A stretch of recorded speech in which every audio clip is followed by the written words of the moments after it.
My respected Nexus. Curious community. Hope you're doing well. Picture this. One day, your dream vacation to Disney World or Las Vegas is canceled not by weather or war, but by a single decision that shocked the world. In 2025, Canada banned all non-essential flights to the US, and the fallout is bigger than you think. But here's the shocker. This isn't just about travel, it's about a neighbor turning its back. You won't believe what sparked this. And if you miss this story, you'll miss the truth about a fracturing North America. What if your closest ally suddenly became your fiercest rival? That's exactly what's happening between Canada and the US in 2025. It all started with a bombshell. On February 1st, President Donald Trump slapped 25% tariffs on Canadian steel and aluminum, claiming they posed a national security threat due to issues like fentanyl smuggling and illegal migration. For Canada, this wasn't just a policy, it was a betrayal. You see, Canada and the US share the world's longest peaceful border, with over $600 billion in trade flowing back and forth in 2024. The USMCA was supposed to keep that relationship smooth, but these tariffs shattered that trust. Canada hit back hard. On March 4, 2025, Prime Minister Justin Trudeau announced $30 billion in retaliatory tariffs on US goods, everything from cars to crops. But that was just the beginning. In a move that stunned the world, Canada's parliament voted to suspend all non-essential flights to the US. Imagine planning your annual trip to Florida or a business meeting in New York, only to find out you can't go. That's the reality for millions of Canadians right now. The impact was immediate. By April, flight bookings from Canada to the US plummeted 71.76%, with airlines like Air Canada and WestJet slashing over 320,000 seats. Car travel across the border dropped 35% in April alone, with only 4.11 million Canadians crossing into the US in March, down from 4.97. Travel agencies are in chaos, with some reporting an 85% drop in US-bound bookings.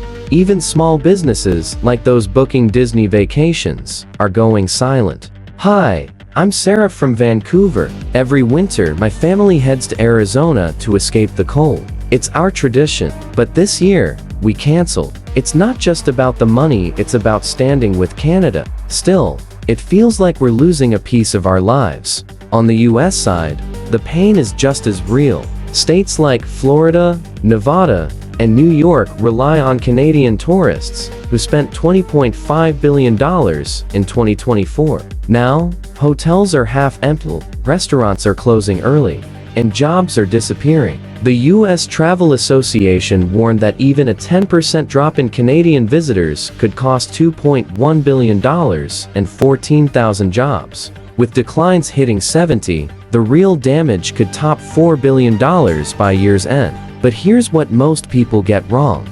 This isn't just about economics. It's about emotion. Canadians are angry. A Ledger poll from March 2025 found that 91% want less reliance on the US, and 90% are following this trade war closer than any news since COVID-19. Social media is buzzing with hashtag #BoycottUSA and hashtag #TakeBackCanada, reflecting a surge in national pride.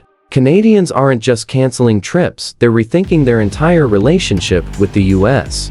And it's not just travel. Canadians are boycotting American products too. An Ipsos poll showed 70% are avoiding US goods, from food to fashion. Stores like Loblaw report double-digit sales spikes for Canadian-made products. Even at hockey games, fans are booing the US national anthem.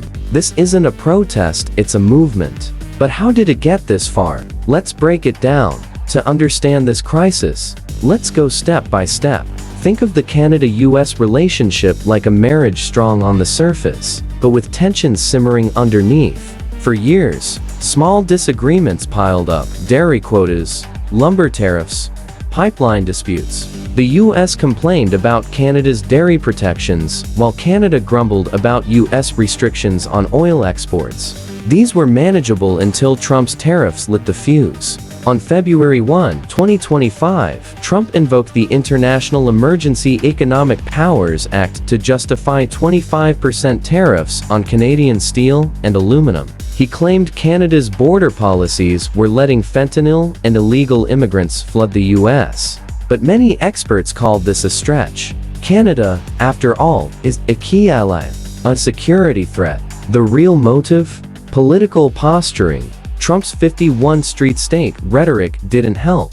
Inflaming Canadian pride. Canada's response was calculated.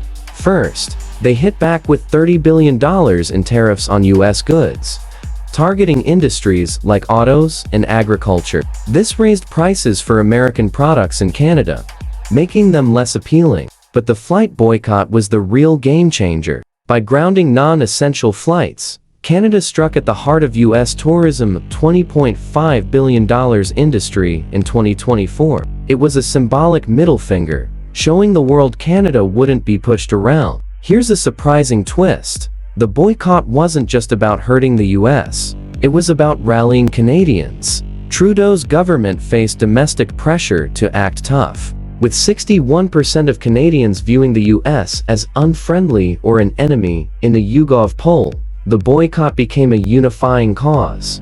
It was like Canada saying, "We don't need you as much as you think." The numbers tell the story. By April 2025, Air Canada cut 63,000 seats on U.S. routes, WestJet slashed 12,000, and smaller carriers like Flair and Air Transat dropped another 30,000. U.S. airlines like Delta and United, reeling from the loss of Canadian passengers, scaled back too. This wasn't just a dip, it was a collapse. But here's the kicker. This boycott is reshaping Canada's economy too. Airlines are laying off staff, and regional airports in places like Halifax and Saskatoon are losing funding. Travel agencies are closing, and Canadian snowbirds are selling their U.S. homes at a loss. A Toronto firm reported a 300% spike in inquiries to sell U.S. properties. Why keep a condo in Florida if you can't visit it? This is like a chess game where both sides are sacrificing pieces. Canada's playing for pride, but it's paying a price. The U.S. is losing billions, but it's not backing down. So, where does this leave us? Let's talk about what this means for you. Whether you're in Canada, the US, or watching from afar, this boycott is changing the game. It's not just about empty planes or quiet borders, it's about a relationship unraveling. For Canada, this is a turning point. The boycott has sparked a Buy Canadian movement that's reshaping consumer habits. A February 2025 Angus Reid poll found 98% of Canadians seeking out local products. Grocery stores, breweries, and even entertainment are riding this wave. Canadians are traveling to places like Banff, Bermuda, or Barcelona instead of Orlando or Vegas. Bermuda alone saw a 20% jump in Canadian visitors in 2025. But it's not just about where Canadians go, it's about how they see themselves. Younger Canadians, especially, are embracing a new identity, one less tied to the US. Social media is full of posts celebrating Canadian culture, from Tim Hortons to local music. This isn't just a boycott, it's a cultural awakening. For the US, the losses are mounting. Florida's tourism industry, which relies on Canadian snowbirds, is in crisis. Realtors report a flood of Canadian-owned properties for sale, with no buyers. In Las Vegas, entire blocks of hotel rooms go unsold. The Federal Reserve's Beige Book noted a really big deal drop in Canadian tourism across the US, from New York to California. Here's a real-world example. In Orlando, a hotel owner named Mike told us, "Canadians were our lifeblood. Now, we're cutting staff and hours. If this keeps up, we might not make it through the year." That's the human cost of this standoff. So, what's the future? There are two paths. Path 1. Both countries negotiate. Tariffs are lifted, flights resume, and the border hums again. But trust is harder to rebuild. With 61% of Canadians viewing the US as an adversary, the emotional damage may linger. Path 2. The boycott becomes permanent. Canadians shift their dollars to Europe or Asia. and US border economies face long-term decline. Canada's internal economy could struggle too, with airlines and travel agencies facing sustained losses. This could redefine North America, turning neighbors into strangers. Here's a question for you. Can two countries so intertwined ever truly walk away from each other? History says no, but 2025 is testing that theory. The longer this goes on, the harder it'll be to turn back.